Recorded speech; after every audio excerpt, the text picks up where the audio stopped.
Hey, welcome to Winging It with Ash. I am Ash. Welcome to my channel. Today I've taken you guys to a city park here in Barcelona.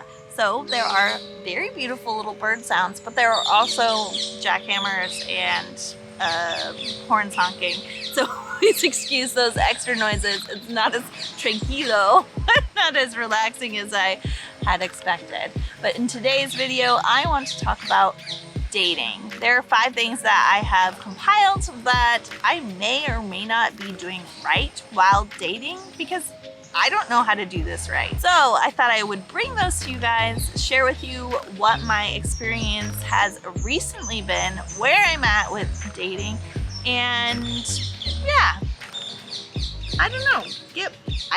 I just thought I'd share with you guys. I don't know why I'm doing specifically this, and it's very personal, but I thought that this would be a good, relatable video where a lot of you might have your own opinions and can share with me maybe what I'm doing wrong.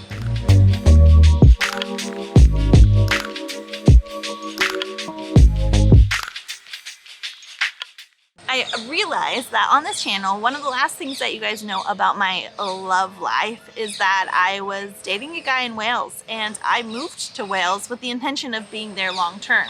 Unfortunately, that did not work out, and now I am here in Barcelona learning Spanish. It's been amazing being here, but now I'm considering dating, and I realize that there are some things that I do, some things that I am not really willing to change in my dating life, and I thought I'd share that with you guys because really, to be honest, I don't know how to do this, and I don't know if anybody does, but I am frustrated with the end of the relationships that I've had. I don't want that to happen again, and because of that, I have developed certain things that I do to maybe protect myself, maybe protect the other person, maybe, like, I just am realizing that dating is not, like, I know it wasn't easy, but it wasn't something I ever had to really consider until I got divorced, and now I'm trying to figure it out. And I thought that I was in a good relationship where I wanted to be there long term, and it still didn't work out. So either I need to change something, or I just need to, I don't know what to do. I think this is normal. Is this normal? So, okay, let's start with like the first thing. I am not a serial dater. Like, okay, every once in a while on this channel, I'll get somebody asking me to go on a date with them, or I will get someone saying like they love me and they want to marry me. That's ridiculous. And I wouldn't necessarily, like, just those off the cuff comments, I wouldn't pursue them. I am not a serial dater. I'm a serious dater. When I'm going to date someone and spend time with them, I want it to be meaningful. And to me, it's important that I give my time and my effort to one person to give them the best opportunity, to give us the best opportunity to have a healthy relationship. So do I date multiple people at once? Absolutely not. Am I interested in that? No. And I'm not going to change that. I really want to always give whatever relationship I'm in, whatever dating relationship I'm in, the best chance at working out. And if it doesn't, then I know that I put everything I could into it. But that can be difficult because that means my time, effort, my emotions, my everything is put into that relationship. And that can get really sticky. Yeah, so I'm learning, I don't know how to detach like some people do. I am all in or I'm not. And I don't know whether or not that's a good thing. Sometimes I feel like it's not, sometimes I feel like it is. I don't know. What's your experience in this? Okay, let's move on to the second thing. My second thing is that I do talk about past relationships. I'm the type of person that is completely honest from the get-go, and my past is part of that. So I don't hold things back. I feel like if I hold things back, then I'm going to feel like I'm not being completely transparent and completely honest. For some people, that is not the case. Like, they feel fine about not talking about their past. I've heard so many times, don't talk about past relationships and or your exes, but it's hard for me not to. I was married for 12 years, so that's a huge part of my life. Not to mention, a lot of that's on the internet. So it's a part of who I was and how I have become who I am today. So it's not something that I hide. It's not something that I feel like I have to keep a secret or not talk about. And I want to start every relationship by being completely transparent and completely honest. Maybe I'm doing this wrong. Maybe I'm too open. Maybe I need to put boundaries down.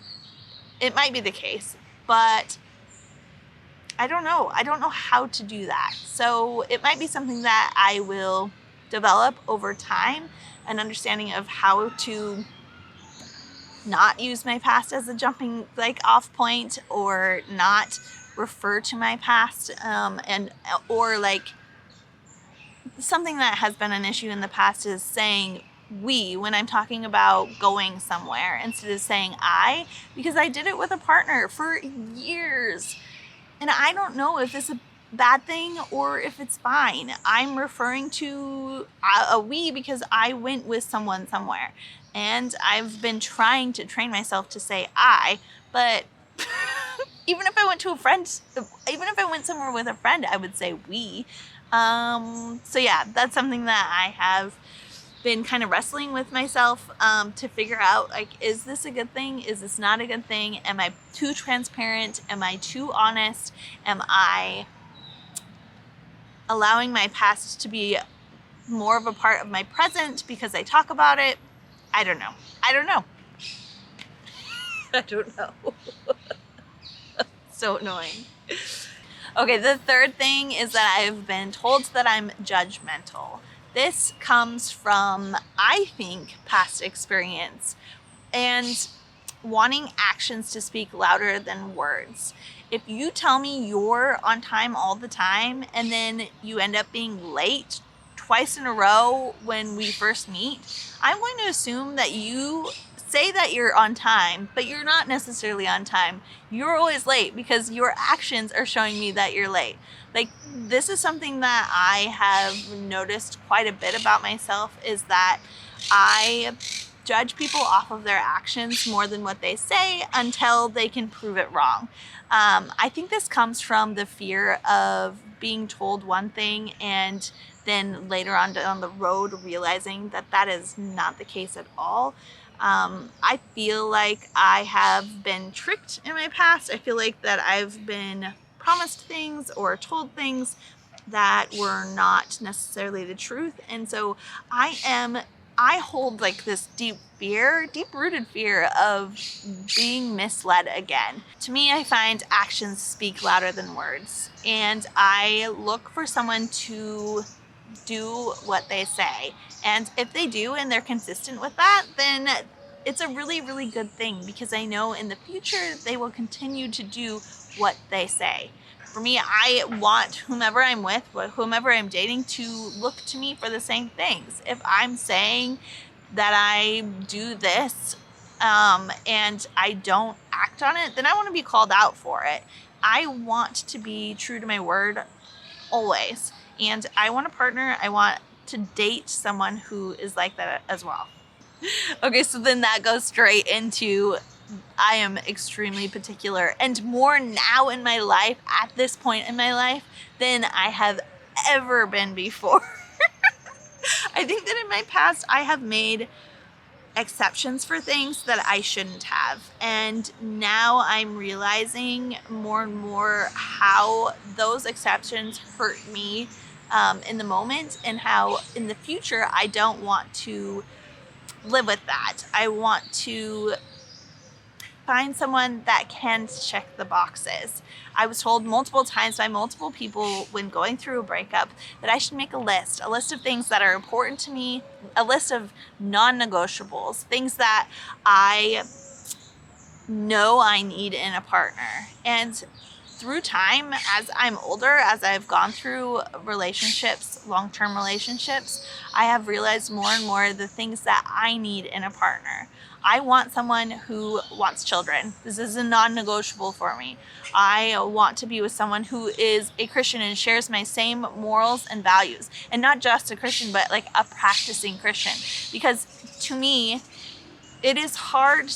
I have experienced being in a relationship where we don't share those things, and it was hard and heartbreaking, and I felt like I was not accepted for who I was, and I also felt like a disappointment to that person, and I didn't want to feel that way. Like, I felt like the things that were my strengths were looked at weaknesses in the relationship. Because I was in love and because I was completely committed to that person, I was okay with looking over that. But now that that's not the case, I don't want to look over that. I want to be in a relationship where my strengths are recognized and realized and good for the relationship, and the other person's strengths add to my strengths and help with my weaknesses. Like, I'm looking for that. That's what I want for my future. I've also realized over time that I really would like to be with someone who is positive. That's on my list now, because I don't want to be the only positive person uplifting the relationship. I don't want the other person to rely on me for positivity or to bring them up, lift them up. I want to add to someone's happiness. I don't want to be someone's happiness. And this took me a really long time to figure out and understand. And now when I'm dating, when I'm in relationships, I'm going to look and see if that's the case or not. I don't think it took me a long time to figure out the difference between adding to someone's happiness and being someone's happiness. But now that I recognize that difference, to me, it is so important for my future relationships. So the scary thing with that is having these particular things that are non-negotiables is then you wonder if that person exists. If there's a person out there that ticks all these boxes that are very specific. I didn't even give you all of the things that I'm now looking for in a partner through my experience of my past relationships and what I've seen in friendship relationships. And I'm 36. I think that now at my age, I am a little worried. Also, I have that against me as well, because I want a family, but I am not going to rush anything that is not right. I want a healthy family. I want a good dynamic. I want children who have loving parents and parents who stay together for the rest of their lives. Like, I am in it for the long haul, and I am not willing to make rash decisions because I feel like I'm on a time constraint. It is a scary thing at my age, and I think that a lot of women my age would understand that, my time is running out to have my own family.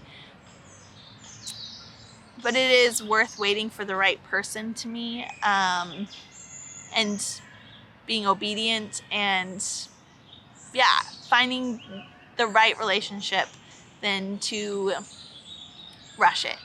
I don't know.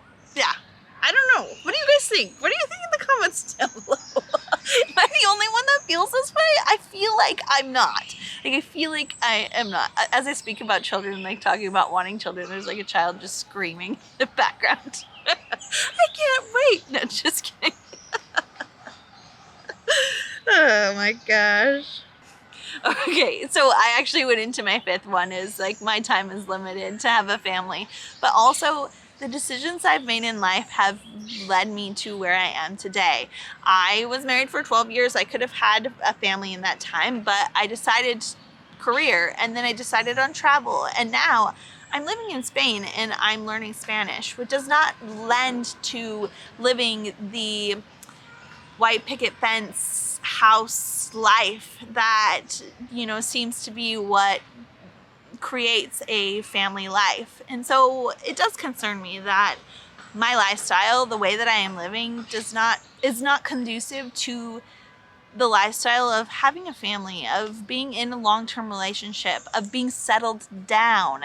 And for some people that might be, you know, like for dating me, it might be one of their non-negotiables. These are all things that I have recently been actively thinking about, actively realizing, actively wondering if I am the only one that is going through these freaking things, and trying to figure out where I stand, what I want, how I get what I want, and yeah, if that person exists out in the world for me, who ticks all these boxes. And then what do I like compromise on? What do I say, okay, that's fine, you don't need to have that? Like, do I not?